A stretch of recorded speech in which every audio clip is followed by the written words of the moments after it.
창세기 41장 32절에서 43절입니다. 요셉이 바로 왕 앞에 지금 서 있습니다. 바로 왕이 이렇게 말합니다. 네가 꿈을 잘 푼다는 얘기를 들었다. 무슨 꿈이든지 다 해석할 수 있다는 얘기를 들었다. 내 꿈을 좀 풀어달라. 요셉에게 부탁을 합니다. 그때 요셉은 이렇게 말합니다. 이것은 내가 풀 수 있는 것이 아니라 하나님께서 하시는 일입니다. 우리는 어떤 일을 하든지 출처가 뭐냐, 근원이 뭐냐, 이걸 분명히 밝혀야 합니다. 요셉은 내가 하는 것이 아니고 하나님이 하시는 것이다. 그걸 말하고 있어요. 그러면서 하나님을 높입니다. 하나님께서 일하실 것을 간절히 기대합니다. 만일 하나님께서 이 꿈을 해석하는 것을 허락하지 아니하시고 어떤 지혜도 주시지 않는다면 나는 어쩔 수가 없다. 요셉이 자청해서 나선 것이 아니고 왕이 불러서 나왔어요.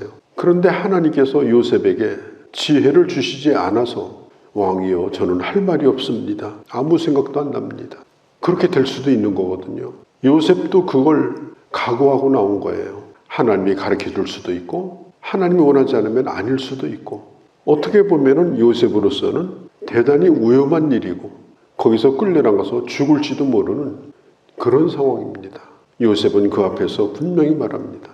내게 하나님이 가르쳐 주심으로 내가 꿈을 풀 수가 있습니다. 그 말은 뭐겠어요? 하나님께서 함께 하신다는 것을 믿는다는 말도 되지만 하나님이 허락하지 않으면 저는 어떤 얘기도 할 수가 없다. 그것을 미리 밝혀두는 거예요. 사람들은 큰 소리 치는 걸 좋아해요. 허풍 떠는 걸 좋아합니다. 자기가 하는 일도 아니면서 자기가 하는 것처럼 자기 실력도 아니면서 실력인 것처럼 요셉은 이 부분에 대해서 아주 확실합니다. 내가 하는 것이 아닙니다. 하나님이 하십니다. 베드로 사도가 이런 얘기를 해요. 네가 어떤 말을 하려고 하면 하나님이 말씀하시는 것처럼 하라. 네가 어떤 일을 하려고 하거든 하나님이 주시는 능력으로 일하는 것처럼 하라. 너의 말을 하는 것처럼 하지 말라. 네가 실력이 있고 능력이 있어서 그 일을 한다고 하지 말라. 이제 목회를 하면서 어떤 원인이라든가 뭐 이런 것을 다른 데서 찾으려고 한 적이 많이 있었습니다. 나는 때를 잘못 만난 목회자다. 나는 잘못된 자리에 와서 참 교회를 개척하는 거다. 내 주변에는 내 힘이 될 수 있는 사람, 진짜 내 신복처럼 일할 수 있는 사람이 내게는 없다. 그런 생각을 밖에서부터 찾은 적이 많아요. 하나님이 내게 능력을 주시면 나는 감당할 수 있다. 그러나 주님이 나를 돕지 않으면 난 할 수가 없다. 내가 의지할 것은 주님밖에 없다. 그것을 솔직하게 말하지 못한 적도 있습니다. 우리가 세월이 지나면서 우리가 좀 솔직해져야 될 때가 왔습니다. 젊어서 능력 있고 내가 뭔가 할 수 있다고 할 때는 내가 하는 것처럼 그렇게 허풍을 떨고 목에 힘을 주고 그런데 정말 내가 할 수 있는 것이 뭐가 있겠습니까? 나는 하나님의 능력을 오늘 의지하고 사는가? 그것이 어떤 것보다 중요하다. 자기를 돌아보는 자기 성찰이 필요하다는 걸 느낄 때가 많습니다. 하나님을 향한 이 신뢰가 매우 중요해요. 이 요셉을 이렇게 살펴보면 창세기 40장에서 술 맡은 관원장, 떡을 맡은 관원장에게 얘기할 때도 그 사람들의 꿈에 대한 얘기를 할 때도 요셉이 분명히 말했습니다. 해석은 하나님 앞에 있습니다. 내가 할 수 있는 일이 아닙니다.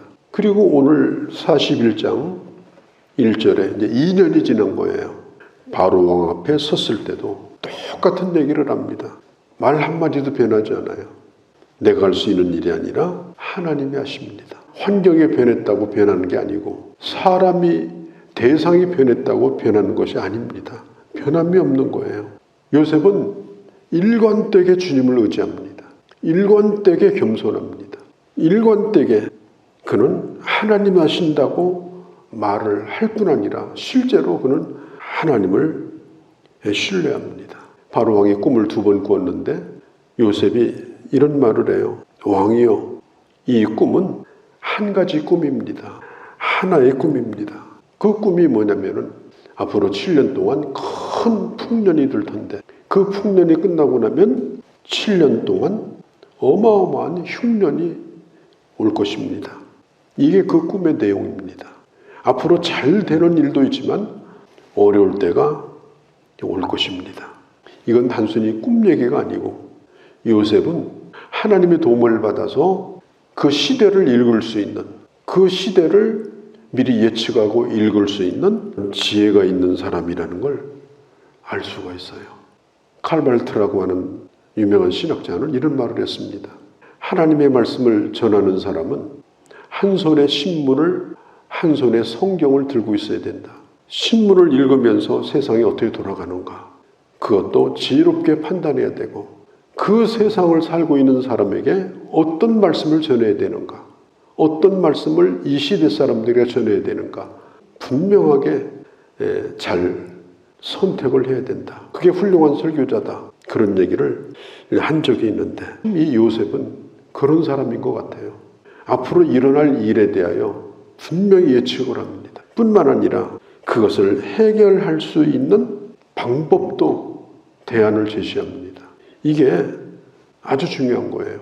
요셉이 꿈 해석만 해놓고 왕이요, 여기까지만 제가 알겠습니다. 꿈만 해석해놓고 끝나고 무당처럼 구슬해야 될 것 같은데요. 부적 몇 장 주고 왕이요, 이거 붙이고 다니세요.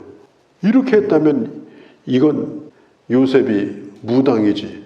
그렇잖아요. 그런데 요셉은 그렇게 하지 않았어요.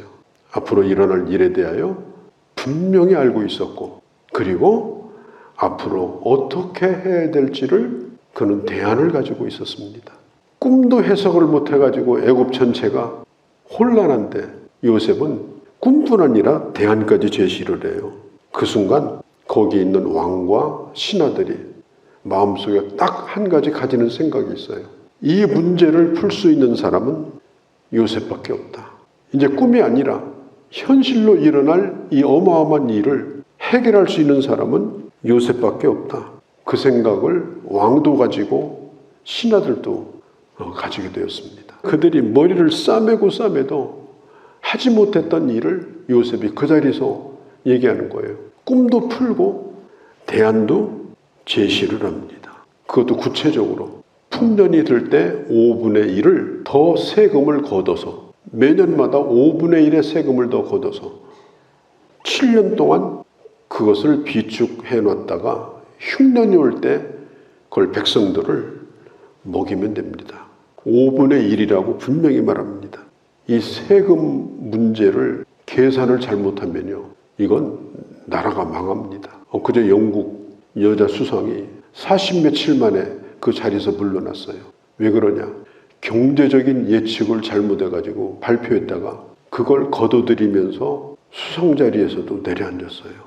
이 경제 문제에 대하여 예측을 하고 정책을 발표하는 게 이건요, 어마어마하게 중요하고 뛰어나지 않으면 할 수 없는 일이에요. 요셉은 꿈도 풀었고 방법도 얘기를 합니다. 이 5분의 1이 나오는 데는요, 애굽 전체 땅이 얼마나 넓은가, 인구가 얼만가, 먹을 식구들이 얼만가, 수확량은 얼만가, 그리고 얼마나 먹고 남을 수 있나, 지주들은 얼마고 소작농은 얼만가, 이런 것에 대하여 정확하게 정보를 가지고 있지 않으면 이건 입 밖에 낼 수 없는 어마어마한 그런 발표입니다. 5분의 1의 세금을 7년 동안 더 거두라. 요셉이 어떻게 이런 계산을 할 수가 있었을까요? 요셉은 애굽의 친위대장 보디발의 집에서 살림을 도맡아 한 사람이에요. 큰 집입니다. 그는 노예로서 그 집에서 물건 들고 나가는 거, 미리 살림하는 거, 그 모든 것을 이 요셉은 거기서 배웠어요. 그리고 정치범이 들어가는 감옥에 들어갔어요. 거기는 아무나 들어오는 데가 아니라 왕의 신하 이런 사람들이 들어와요. 감옥 생활을 같이 하면서 이 애굽에 대한 정보를 요셉이 어린 나이인데도 다 그걸 들었어요. 한숨 쉬고 앉아서 남 원멍이 나고 그런 시간 안 보냈습니다. 요셉은 그 신하들하고 얘기하면서 하나하나 다 배웁니다. 애굽에 대한 모든 것을 그는 다 듣게 돼요. 그리고 지금 애굽이 어떻게 돌아가는가, 애굽의 정치, 경제, 외교, 국방 이런 부분에 대하여 그는 거기서 배우게 됩니다. 앞으로 7년 풍년이 들 때 어떻게 하면 되겠느냐? 그가 내린 결론이에요. 세금을 더 걷고, 그 다음에 세금을 더 걷어서 뭐 하느냐? 창고를 또 지어야 돼요. 비축 창고. 요즘으로 말하면 저온 냉동 창고를 지어야 됩니다. 어마어마한 작업입니다. 그 일을 이 요셉이 왕에게 조언을 한 거예요. 이 왕과 이 신하들이 마음에 딱 드는 생각이 뭐냐? 38절에 우리가 어찌 찾으리요? 요셉 같은 사람을 이 전 애굽 땅에서 요셉 말고 누가 있겠는가? 왕도 그런 확신을 가졌고 신하들도 누구도 그런 확신을 가지지 않은 사람이 없었어요. 너와 같이 명철하고 지혜 있는 자가 없도다. 이 나라의 위기를 구할 수 있는 건 너밖에 없다. 하나님의 사람이 하나님의 사람으로 꿈을 품고 그리고 진정으로 준비하고 그리고 지혜로운 자로 살게 되면 이런 일이 생기는 거예요. 위기 때의 능력을 인정받는 겁니다. 위기 때에 성공을 거두어서 답니다 안 된다고 할 때 되게 만들어서 위대한 하나님의 사람으로 쓰임을 받는 거예요. 요셉은 자다 일어나가지고 꿈꾸다가 이런 얘기한 게 아닙니다. 그는 10대 중반에 끌려와가지고 가장 어려운 시절을 보냈지만 그는 하나하나 훈련을 받은 겁니다. 감옥 생활도 훈련이고 노예 생활도 훈련이고 모든 사람으로부터 배우고 누구를 비난하고 비판하고 나보다 훌륭한 사람들이 얼마나 많아요. 대부분의 사람들은 그런 사람을 비판해요. 안 배우려고 그래요. 진작 배웠으면 지금보다 더 훌륭할 텐데 마음을 닫아놓고 사니까 갈수록 어리석어지는 거예요. 요셉은 남의 집 노예살이가 무슨 내가 할 수 있는 일이 뭐가 있어요? 감옥살이가 뭐가 있어요? 그래도 마음을 열고 모든 것을 배우고 준비하고 하나님을 바라보고 그렇게 사니까 이런 일이 일어난 겁니다. 요셉이 하루아침에 총리가 됐어요.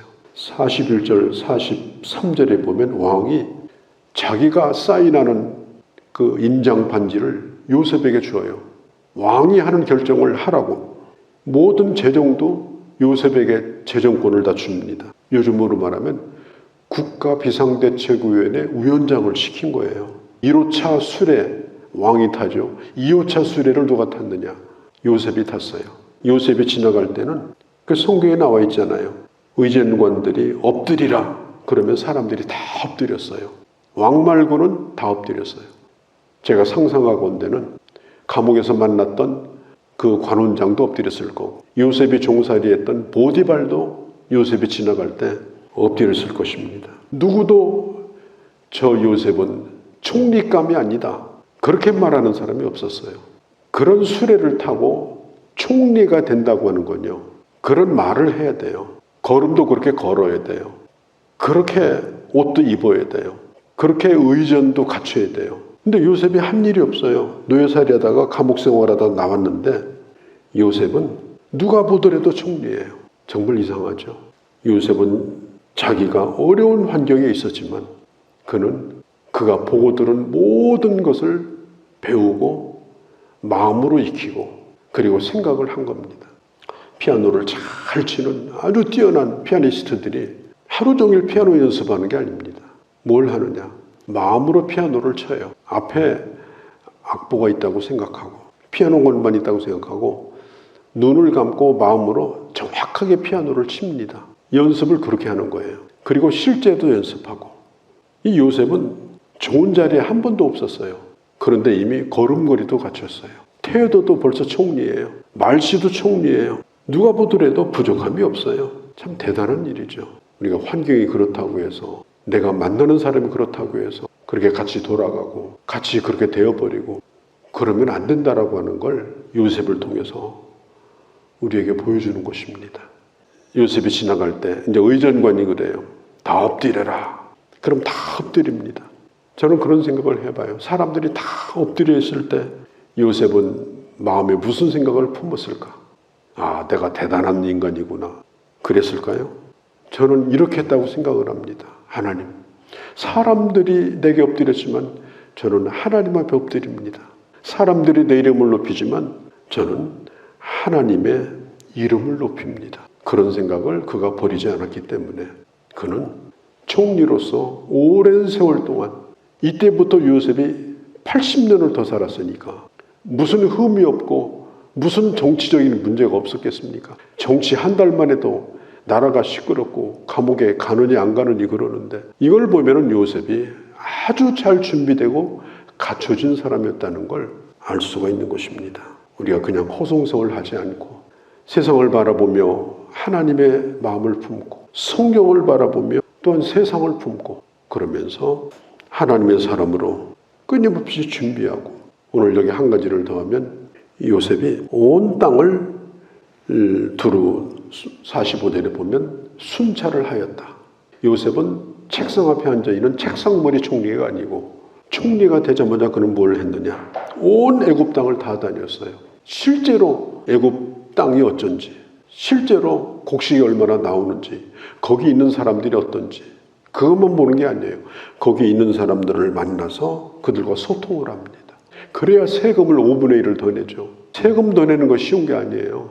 5분의 1이면 이게 20%를 더 내라는 얘기인데 그래서 애굽 전체가 요셉을 신뢰해서 이게 가능한 겁니다. 어떻게 가능해요?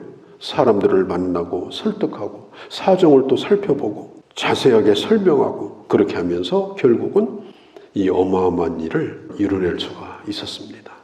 이런 하나님의 사람으로 우리 남은 시간들을 살아가는 그런 주님의 자녀들이 되어주시기를 바랍니다. 거룩하신 우리 아버지, 오늘 요셉의 이 어마어마한 이 반전의 소식을 오늘 들었습니다. 아버지, 우리가 이 세상을 바라보며 눈에 보이는 것으로 원망하고 좌절하고 때로는 좋아하고 그렇게만 살지 않게 하시고 세상을 바로 읽고 배울 뿐 아니라 하나님의 말씀을 통하여 또한 세상을 해석하고 그리고 내가 할 바가 무엇인지 하나하나 준비해가며 갖춰가며 주의 말씀을 이 땅에 선포하며 하나님의 일을 감당하는 그런 멋진 하나님의 사람으로 하루하루를 살아가는 그런 저희가 되게 하여 주옵소서. 그리하여 어느덧 하나님의 사람이 멋지게 되어서 누가 보더라도 하나님의 사람임을 인정할 수밖에 없는 그런 주의 사람들이 다 되게 하여 주시옵소서. 우리 주 예수님의 이름으로 기도하옵나이다. 아멘.